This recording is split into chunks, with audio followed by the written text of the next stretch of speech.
A gente tem uma novidade para vocês. Temos chamadas dos alunos na videoaula. Então, vocês têm que observar a descrição do vídeo para responder a chamada e não levar falta, certo? Olá, pessoal dos primeiros anos. Sou a professora Isabela, então vamos dar continuidade para a aula de Biologia Química da Vida, aula 6, certo? Não se esqueçam que tem a chamada, o link aqui da descrição. Quem não é inscrito no canal, se inscreva. Quem puder, deixe seu like. Então, bora lá para a próxima aula. Bom, gente, agora a gente vai falar sobre as proteínas.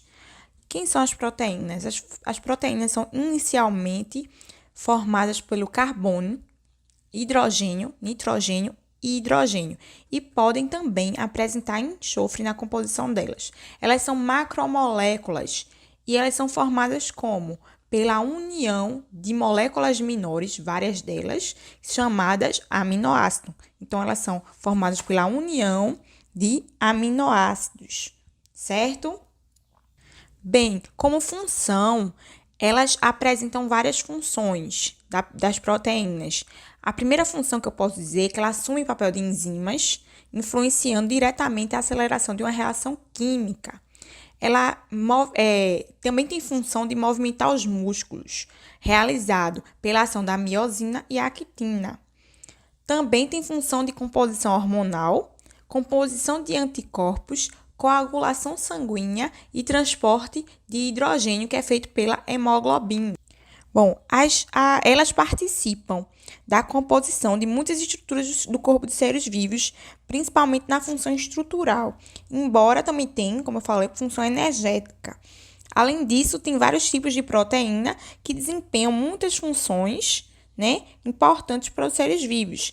Entre elas, a gente pode citar as enzimas, a primeira, que são substâncias que aumentam a velocidade das reações químicas. Os anticorpos, que as substâncias são substâncias fundamentais em certos mecanismos de defesa dos seres vivos, e alguns hormônios, que como a insulina e o glucagon, que são sintetizados no pâncreas, no órgão do pâncreas, e atuam no metabolismo de açúcares. A insulina, ela vai reduzir o nível de glicose no sangue, enquanto o glucagon vai aumentar, certo? Há também outras proteínas específicas com função no nosso organismo. O exemplo aí, a albumina, que é encontrada na clara do ovo, importante no transporte e no armazenamento de grande variedade de substâncias. Também está presente no plasma sanguíneo. Outra aí é o fibrinogênio, que é importante no plasma sanguíneo, que participa nos processos de coagulação. A queratina também, que participa na formação de estruturas como unha, pelo, cornos e cascos de animais.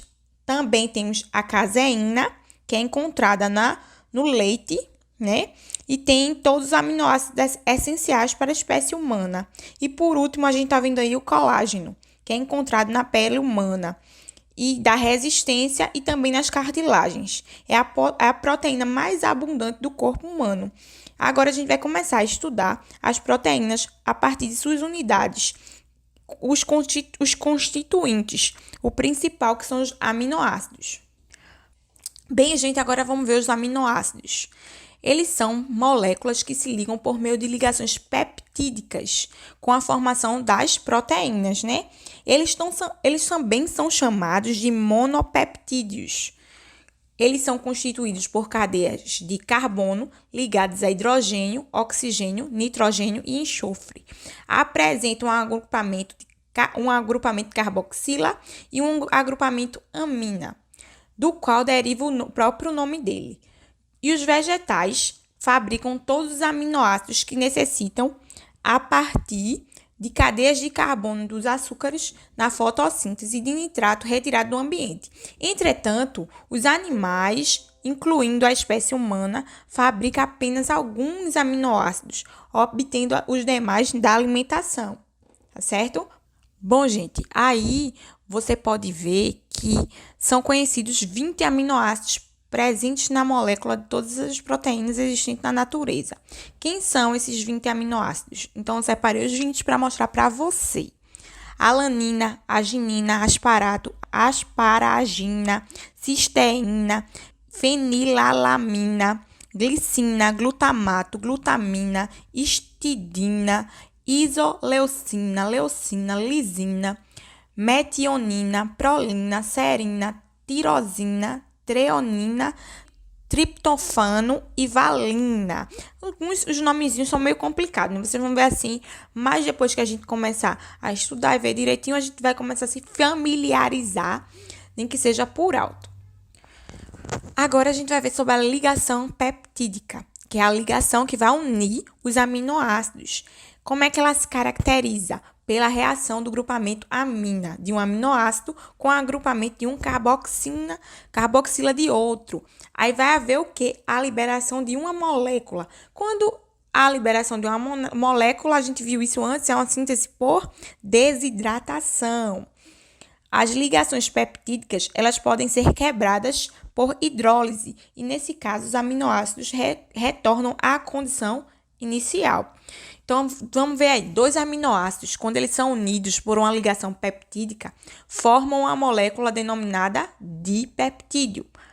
Quando vários aminoácidos unidos por ligações peptídicas formam uma macromolécula, são denominadas de polipeptídeo, certo?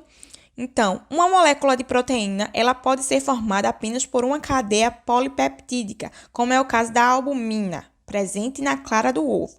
Outras moléculas de proteína, elas podem ser formadas por mais de uma cadeia polipeptídica, que é o caso da hemoglobina, composta por 4 cadeias polipeptídicas, tá certo? Agora a gente vai ver aqui a estrutura da proteína. Como é que é a estrutura da proteína? Uma cadeia de aminoácidos, ela pode ser classificada quanto à sua disposição espacial, isto é, analisando sua estrutura de acordo com o dobramento e enrolamento de sua rede proteica.